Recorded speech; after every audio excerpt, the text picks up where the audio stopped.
Good morning. It is Thursday, right before class, and I am going to go over the ideal gas law calculations with you. So I'm going to share my screen, and it's always thing. Okay, so basically what we're doing in the ideal gas law, you should have watched the video that Scott did for us. He did 2 trials. We're using the ideal gas law, which we will be speaking. Well, actually, you should have watched a video on that. We looked at all the gas laws, and the ideal gas law actually puts them all together: the pressure, the volume, the temperature, and the amount of gas in moles. And then the R value is our ideal gas law constant, and we've chosen to use the 62.4 millimeters of mercury times liters per mole Kelvin because in the Allied Health, of course, when you read the blood pressure, it's going to be in millimeters of mercury. Okay, so you've seen this reaction before. We took a piece of magnesium, we reacted it with excess hydrochloric acid. We got aqueous magnesium chloride, which is in the E flask. We don't ever really deal with that. And then we collected this gas in a gas collection tube. So it's this gas that we're focusing on, and we're looking at the stoichiometric relationship between hydrogen and magnesium, which is a 1 mole to 1 mole ratio. So hopefully you've seen the procedure. We basically used a gas collection tube again to collect all of the 4 primary components of gases. And so again, we have to get there in kind of an interesting way. So basically we're going to start with the mass of the magnesium. So I'm going to fill in this data table. And we had 2 trials. The pieces of magnesium he had pre-weighed for us in order to sort of get us going. We collected the volume of gas in a gas collection tube, which we had to put into a deep graduated cylinder in order to figure out the pressure.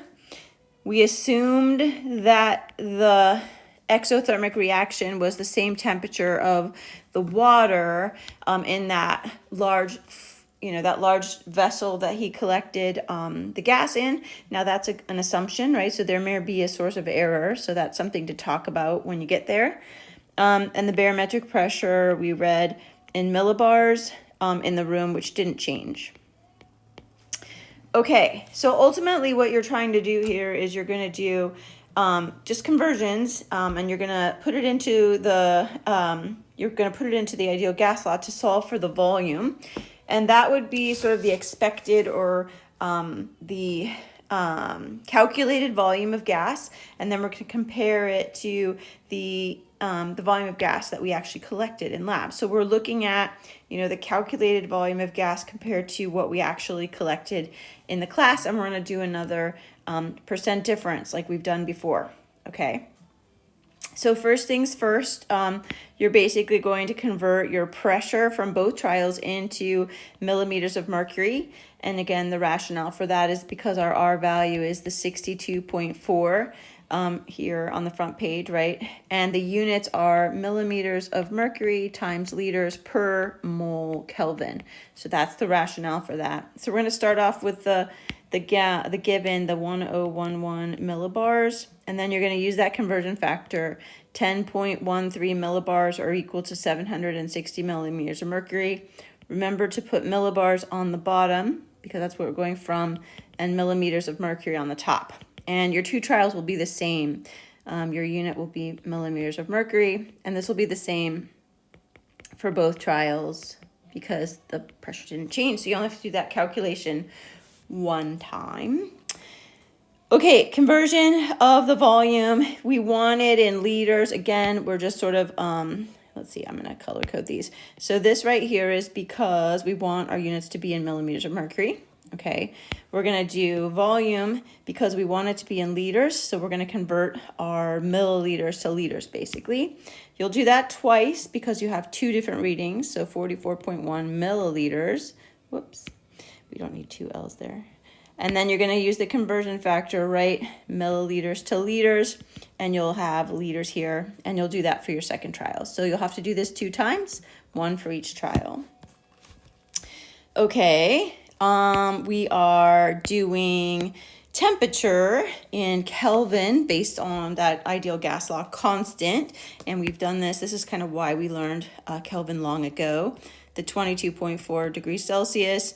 And there's the formula to get to Kelvin.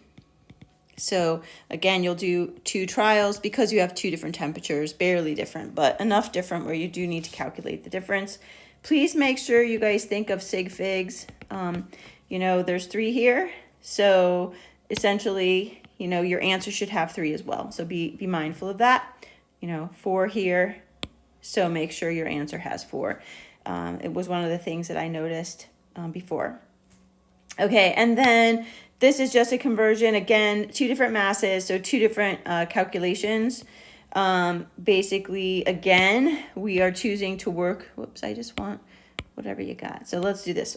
So this one right here, we want it to be in moles, and we have mass. So 0.045 grams of magnesium, and we know the mass of magnesium per 1 mole is kind of given right here. Hopefully you guys are good with that. There'll be 2 different masses there because you have 2 different trials. Okay, so you've done 4 conversions. You've done pressure, you've done volume, you've done temperature, and you've done amount of magnesium. Now I'm going to revisit that one more time, understanding that when we're looking at the magnesium, right, if we know how many moles of magnesium reacted, we know how many moles of hydrogen gas we collected. So we're kind of getting that by that 1-to-1 stoichiometric relationship. All right, so that's where that's coming from. Okay, so then it's basically a plug and chug. If we look at the ideal gas law constant, PV equals nRT, and we solve for volume, we'd like to solve for volume. I'm going to get that color coded right. So we want to solve for volume. Basically, algebraically, you'll notice that we're going to do this work right here. So basically, we're just going to divide both sides by P, right, to get V isolated. So what you're going to do is you're going to solve for V by putting in, for trial 1, right, you're going to put in what you got. You're going to put in what you got for your moles of hydrogen, right? So that's going to go in there. You're going to put in your R value right there. So that's going to go right there. You're going to put in your temperature. Get these colors right for you. You're going to put in your temperature, right? Whatever you got for trial 1. And you're going to divide that by the pressure, which is the same, right? It is, you know, the same for both trials. So that's going to go in there.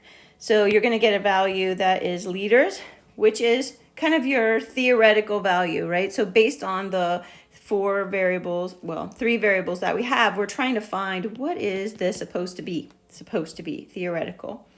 You'll do that twice, so you'll do the same exact thing for trial 2. And then you're going to do the percent difference. We've done this twice before. We did this with the antacid. We did this with the peanut. And so this number right here, I don't want the customs. I want this one. Okay, this number right here is the experimental volume for volume. So this is what you're going to put in there, right? So this is what the experimental value is. This is what you just calculated for trial 1 and trial 2 for this one right here. The theoretical value goes in twice. You multiply by 100. And as I graded your labs last time, you guys were getting like 900% error. Realize that this is going to be a small value, we hope. We want it to be within about 10 to 15%. We'd like to be really, really close to what we should get. So if you're getting an error that's 100, 200, 900 in some cases of what I graded last time, you might want to go back and look at your data again, okay? You're going to average those 2% errors, right? You're going to add up the error for trial 1, and you're going to add that to the error for trial, let's try that again. So basically you're going to do percent error trial 1 plus percent error or percent difference trial 2, and then you're going to divide that by 2, so you're averaging them. And then this is the contemplation, like, okay, well, how close did we get? And what might be the reason why we didn't get 0?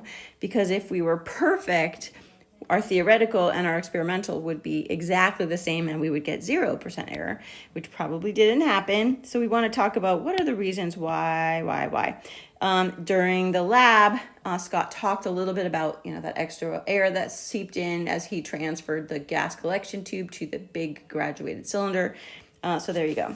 And then our typical, what did you learn? What's the purpose?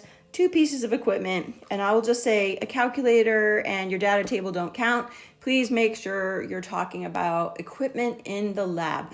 You're not in the lab, and so the intention here is for you to pick up on some of the materials that we actually use to collect data, so be sure to do that. Okay, I think that takes care of that calculation. Hope you guys are having a great day. Thanks.